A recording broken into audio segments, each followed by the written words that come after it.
Satyamev Jayate news ચેનલનો ખૂબ ખૂબ આભાર વ્યક્ત કરું છું અને કોટના સરપંચ ડેપ્યુટી સરપંચ નીતિન ઠક્કર મારા કોટના ગામના વાલા ગ્રામજનો, માતાઓ, ભાઈઓ, બહેનો, યુવાનોને દિવાળીનો પર્વ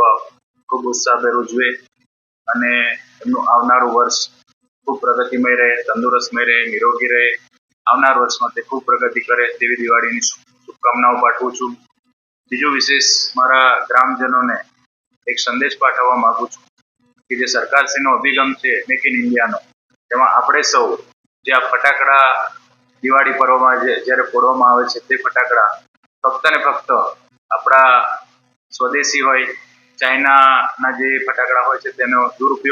તેને દૂર કરીએ અને આપણા સ્વદેશી ફટાકડાનો ઉપયોગ કરીએ. બીજું વિશેષ જણાવવાનું કે દિવાળીનો પર્વ હોય, આપણે આપણા ઘર પરિવારથી કશે બહાર ફરવા નીકળતા હરવા ફરવા જતા હોય તો ઘરની સંપૂર્ણ સાવચેતી રાખીએ, આજુબાજુ આડોશ પાડોશવાળાને આપણે તકેદારી રાખવા માટે જણાવીએ, જેથી કરીને આપણને કોઈ નુકસાન ન થાય અને આવનારું વર્ષ આપણું ખૂબ પ્રગતિમય રહે તેવી શુભેચ્છા પાઠવું.